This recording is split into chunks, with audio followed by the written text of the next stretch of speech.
Alright,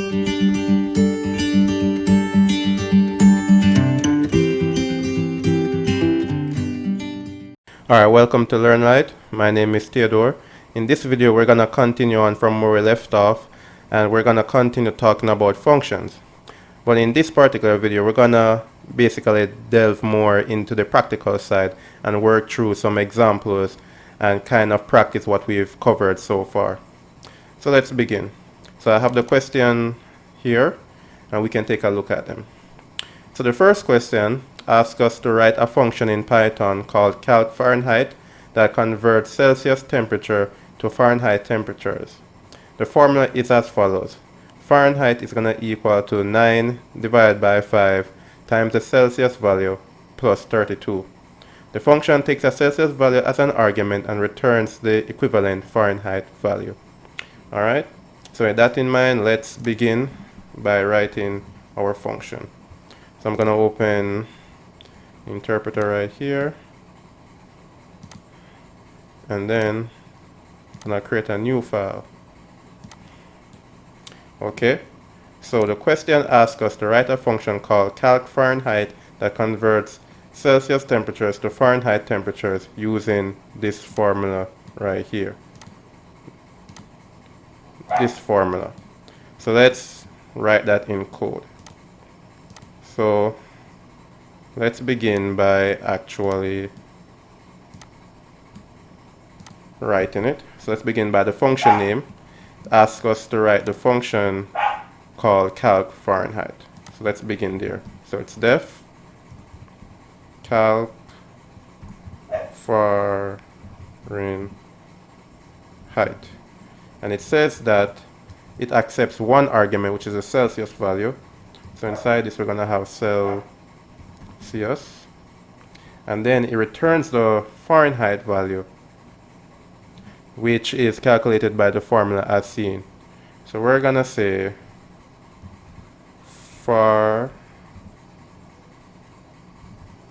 Fahrenheit is going to be equal to 9 over 5. So we can have this in parentheses. 9 divided by 5 times the Celsius value, which is given to us. So Celsius plus 32. So this should bring back some knowledge of PEDMAS. So remember, it's going to do the parentheses first, followed by the multiplication and then the addition. And it asks us to return the equivalent Fahrenheit. So this tells us it's going to be a fruitful function. So we're going to return the variable Fahrenheit that we defined just above. Fahrenheit. Alright. And that should be it. So let's go ahead and save. We're going to call this practice.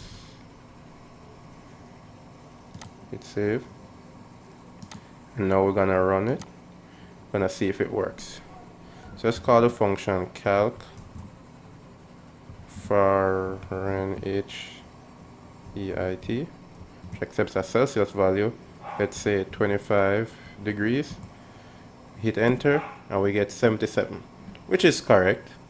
That is the appropriate Fahrenheit value given it's 25 degrees Celsius. We can do another one. So let's say the Celsius value, wait, I didn't spell that right. Fahrenheit, and the Celsius value we're going to pass in is 100, and then let's see the value we get, 212. Yes, that is correct. Okay, so the first question is done. So let's move on to the second question. Second question says write a function in Python called cuboid that takes the length, width, and height of a cuboid and displays to the user the area of the cuboid and the volume of the cuboid to the user. Alright, so this one is asking us to display some things to the user. So let's begin with the name of the function called cuboid. So it's def cuboid, B-O-I-D, which takes in 3 parameters: length, width, and height. We're going to have length, width, and height. Then it asks us to basically calculate the area and the volume and then display to the user. So we know area is going to be equal to length times width, and we know volume is going to be equal to length times width times height, right? And then it asks us to display to the user. So what we're going to do, we're going to use a print statement to display some information.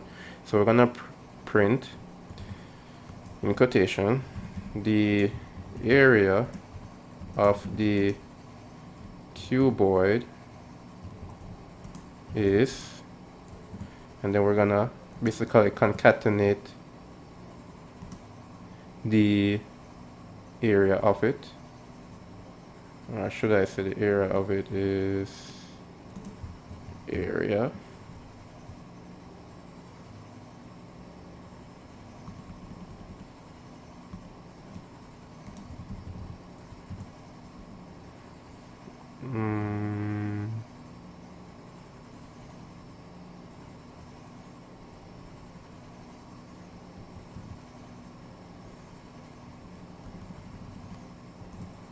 we're gonna print area. This should come back here. Okay, then we're gonna print another statement, print the volume of the cuboid is, we're gonna have that one there, there. All right, and then we're gonna print the volume. All right, so that should be it.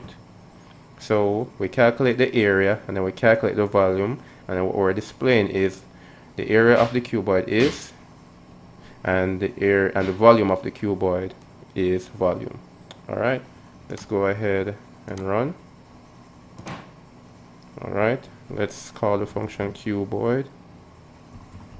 Now let's pass in some values, 3, 5, and 6. Go ahead and hit enter. So the area of the cuboid is 3 times 5 is 15, and 15 times 6 is 90. So we get the area of the cuboid is 15 and the volume of the cuboid is 90, which is correct. All right, so that's the second question done. Let's move on to the final question. So the final question asks us, you are a junior programmer working at a bank, and your manager asks you to write a program in Python that calculates how much money a customer must repay the bank after they take a loan from the bank. The money to be paid back to the bank is calculated by adding the interest amount to the amount of money that they borrowed. So money owed equals interest plus money borrowed. The function must accept two parameters, loan amount and interest, which is a percentage. The function must also accurately display this information to the user. Alright, sounds like something we may come across in the real world. So let's begin. Alright, so let's begin by giving this function a name. We're going to call it loan. And it says it accepts two parameters, the loan amount and the interest. We're gonna call the function bank underscore loan. Okay, then it asks us how much money to be calculated. So let's calculate the interest, which is a percentage sign, which is a percentage I should say. So granted it's 7%, it's gonna be interest divided by 100, right? And then that's gonna be added to the loan amount. So we're gonna say create a variable called owed, or better yet, we're gonna create a variable money underscore owed. It's gonna be equal to the interest divided by 100 plus the actual loan amount, right? Because the money owed is going to be the interest, which is given to us as a percentage. So granted the interest is 7%, it's going to be 7 divided by 100 times the loan amount plus the loan. Yeah, that's it. That should give us the money owed, because we want 7% of the loan and then add that to the original loan amount to get the amount of money that the bank is owed. And we know by order of operation that it's going to do the what's in the parentheses first. It's going to do this division first, followed by the multiplication, and then the addition. So money owed is going to be equal to that.